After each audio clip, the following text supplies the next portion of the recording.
bagaimana sih UMKM Es Coklat Impian saat ini melakukan perencanaan kebutuhan staf untuk memastikan operasional harian berjalan lancar dan juga saat terjadi peningkatan permintaan seperti misalnya event atau saat liburan gitu.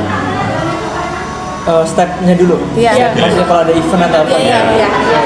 Kalau kayak gitu kan itu kalau di Coklat Impian ini kan ada cabangnya banyak ya. Iya. Jadi kalau untuk animasi pertama itu kita via CS dulu. Jadi yang pihak penyelenggara nanti konfirmasi ke CS.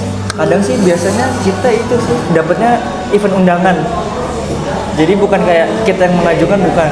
Biasanya yang kemarin terakhir di LOB. Di apa tuh? Amplas. Yang terakhir kemarin tuh. Itu kalau misalnya kan kita di sini ada 3, di Jogja ada 3 ya, Lempuyangan, Prambanan sama Alkit sini. Yeah. Jadi itu nanti seleksi juga sih outlet mana yang mau dipakai krunya gitu. Kalau sistem saat ini yang kita pakai itu kemarin yang dipakai itu store manajernya. Jadi kayak bukan krunya, jadi krunya fokusnya di outlet. Nanti yang berangkat buat event nanti store manager sama nanti supervisor gitu. Yang kedua ini masalah rekrutmen. Iya. Bagaimana saluran apa saja saluran yang paling sering dan paling efektif saat menggunakan untuk mencari karyawan? Rekrutmennya. Iya. Rekrutmennya kita pakai LinkedIn kayak lebaran gitu sama via Instagram sih. Jadi kayak ya di iklanin aja sama mungkin di outletnya ada brosur yang rekrutmen gitu dipajang gitu ya? Iya betul, itu sih. Terus kalau dalam proses seleksinya itu seperti apa? Mulai dari masuknya lamaran hingga diterima bekerjanya? Seleksinya ya simple tapi lumayan sih. Maksudnya kayak pertama itu kan seleksinya kita diwawancara. Pertama itu wawancara. Nanti kalau misalnya wawancaranya lolos atau apa itu lanjut seleksi 2. Jadi kita kayak ngaji sebenarnya seleksinya ada ngajinya juga. Betul, ada ngaji. Harus udah khatam apa gimana? Harus khatam sih enggak juga. Yang penting bisa ngaji. Yang penting bisa ngaji aja, baca kayak itu Iqra itu bisa. Terus sama itu skill. Pengembangan skill tuh loh kayak after abis dari rekrutmen yang apa namanya? Yang ngaji, nanti outlet itu sesuai kebutuhan outletnya, ngebutuhin nggak kru gitu loh. Nanti seleksinya kayak pengenalan outlet, terus SOP-nya, nanti kayak buat coklat atau kasir dan lain-lain. Itu sih untuk tahapan-tahapan habis dari wawancara itu kayak gitu. Kalau fungsi kan tadi di awal ada seleksi buat ngaji juga ya. Iya. Kalau itu fungsinya buat apa Mas? Ya, sebetulnya kalau di perusahaan kita ini untuk rekrutmennya emang itu sih Mbak, kayak dari atasnya juga sangat dari atas gitu. Dari atas iya, fungsinya ya biar ingat sama agamanya sendiri gitu. Sebetulnya kasarnya gitulah agamanya. Sebagai orang Islam ya selayaknya ngaji, kasarnya seperti itu. Kalau misalkan ini kan seleksinya ada ngaji juga. Sedangkan kalau misalkan mau kerja di mana aja kan nggak pandang agama juga kan. Nah itu kalau misalkan yang lamar itu bukan orang Islam gimana? Dari awal kita udah matokin, pastinya bukan matokin ya. Emang perusahaan kita ini emang khusus rekrutmen yang muslim sih. Mbak. Ya. Oke. Mbak. Nggak apa-apa. Oke, untuk selanjutnya pelatihannya Mas. Jenis pelatihan apa yang diberikan kepada karyawan baru? Apakah ada standar operation produce SOP yang digunakan? Iya. Kalau pelatihan sebenarnya simpel aja sih. Paling kayak skill itu. Pertama skill dia kayak komunikasinya dia, terus aktif nggak dia itu. Sebenarnya itu aja sih. Sama nanti paling ya bikin coklat, ya sama apa ngejelasin SOP di sini gitu loh. Efek itu seperti apa? Kadang kan kita ini sebenarnya fresh graduate atau yang masih kuliah kebanyakan di sini. Iya sih. Jadi ya udah gitu aja. Kalau misalnya belajar bikin coklat terus belajar jadi kasir itu nanti yang ngajarin dari Masnya atau dari sayanya? Dari saya nanti kalau misalnya saya nggak ada di sini sama teman-teman gitu. Saling backup, saling bantu aja. Terus selanjutnya Mas, untuk pengembangan karir ya. Bagaimana cara mendorong dan memotivasi karyawan berprestasi untuk terus berkembang dan bertahan lama di Es Coklat ini? Oke, sebenarnya di kita ini jenjang karir. Iya. Kayak saya. Ya. Awalnya kan saya itu cuma kru ya. Iya, kru di sini, terus udah masuk manajemen, terus didukung buat kuliah juga. Peningkatan skillnya juga dapat kalau misalnya nanti kayak udah selesai dari sini kan ada bekal yang didapat dari sini gitu loh. Untuk kita di sini jenjang karir sih kebanyakan juga anak-anak kuliah, jadi sangat support kalau misalnya mau ke divisi ini kayak marketing, finance, manager gitu cukup baik kalau di sini. Yang kuliah tadi emang dibiayain dari sini apa Kalau beasiswa iya.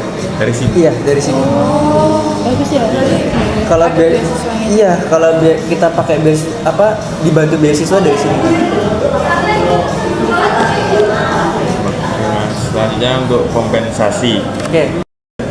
Bagaimana sistem penggajian diatur selain gaji pokok, tunjangan atau insentif apa yang diberikan? Terus penggajiannya tuh gimana dulu? Maksudnya sistemnya? Sistem transfer. Transfer berarti nggak cash gitu ya? Kadang misalnya habis bulan ini transfer, nanti bulan selanjutnya cash. Jadi selang-seling cash transfer gitu. Iya. Tujuannya biar apa Mas? Kalau kurang paham ya kalau itu ya. Itu Fleksibel aja gitu kali ya? iya mungkin udah kebijakan finance aku kurang paham juga. Mungkin kayak menghindari pajak mungkin nggak ngerti juga sih. Oh iya sih. Sepertinya itu. Maaf aku belum. Nggak apa-apa. Ya, terus selain gaji pokok tadi, apa ada tunjangan atau insentif yang diberikan yang lain dari sini? Ada sih tunjangan itu, kayak tunjangan kesehatan. Kebetulan BPJS? enggak, kita nggak pakai BPJS. Di sini nggak pakai, cuma ada uang kesehatan aja. Kesehatan? Iya. Misalkan kalau ada yang sakit gitu Iya, nanti dipakai uang. Oh, oke. Uangnya itu dari kayak misal hasil nabung atau apa gitu Mas? Enggak. Apa emang udah ditetapkan? Udah ditetapkan dari perusahaan. Oke, ini masalah hubungan kerja. Oke. Bagaimana cara Masnya untuk mengelola konflik atau ketidaksepakatan yang mungkin terjadi antara karyawan Iya. atau antara karyawan dan manajemen? Oke. Itu agak sulit juga sih. Kalau di sini kan apa ya? Kayak saya Iya. kan nggak satu orang yang saya urus di sini gitu loh. Iya. Ada 10 orang. Itu kan pasti punya watak yang berbeda-beda. Iya. Terus ditambah dari daerah masing-masing teman-teman ini kan beda-beda. Iya.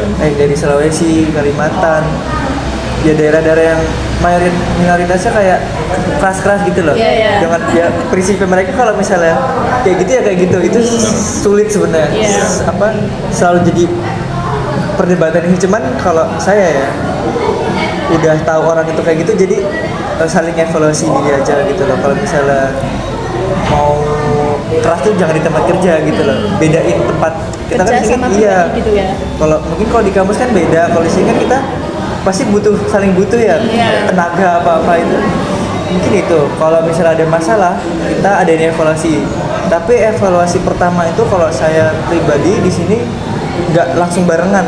Jadi per orang dulu masalah itu apa gini-gini, nanti kalau misalnya udah terkumpul semuanya kendala-kendala kita jadiin satu, evaluasi di situ, bareng. betul di situ. Karena emang dari kayak perasaan aja sih sebenarnya, kayak takutnya kalau misalnya kita evaluasi bareng-bareng terus saling ngejudge gitu, menurut saya kurang bagus. Kalau menurut saya lebih baik satu-satu dulu, nanti kalau misalnya emang kendalanya di salah satu yang menonjol itu ya udah baru kita bareng-bareng evaluasi. Itu sih.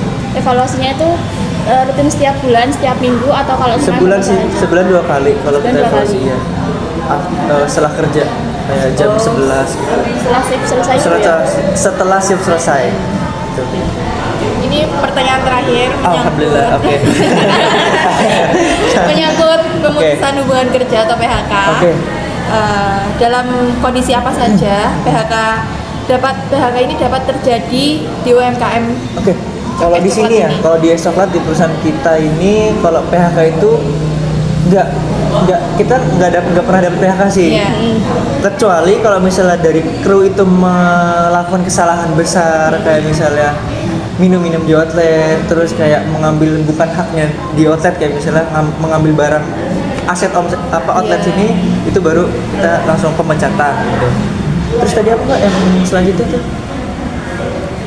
Yang dapat terjadi di UMKM, kondisi apa saja dalam PHK. Ya itu sih mungkin itu Iya. tadi sih kayak misalnya kalau misalnya udah nggak sejalan lagi mungkin kita udah, tapi nggak langsung kita PHK ya atau pecat gitu, kita cari solusi dulu maunya orang itu tuh seperti apa gitu karena bisa melakukan hal-hal yang kayak gitu. Terus cuma sejauh ini alhamdulillah nggak ada. Nggak ada. Ya mungkin yang hal-hal yang di sekiranya negatif buat perusahaan sama ngerugiin perusahaan mungkin itu langsung PHK sih.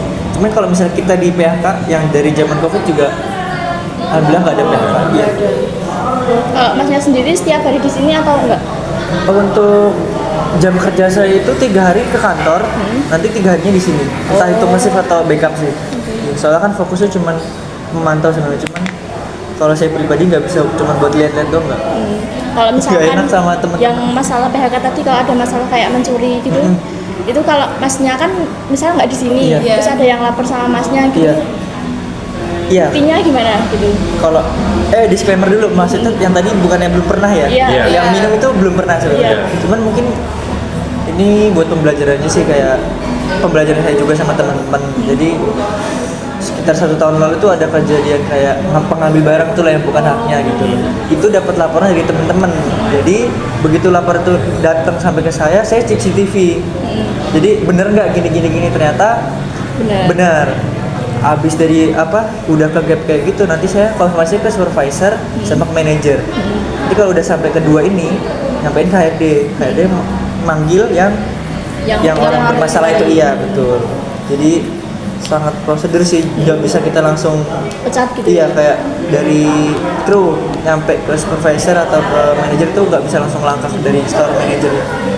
Harus sampai ke store manager dulu, nanti baru ke supervisor sama HRD dan manajer gitu. Nah, lalu nanti kalau misalnya sudah ketemu HRD, nanti kan ketemu orang bersangkutan ya, kenapa bisa melakukan hal itu dan lain-lain. Kalau misalnya dia karena terdesak atau apa, mungkin ada kesempatan, cuman itu kecil banget sih kesempatannya. Tapi sejauh ini dipecat semua sih. Iya. Cukup sih. Ada lagi mungkin? Sejauh ini cukup sih. Oke, siap.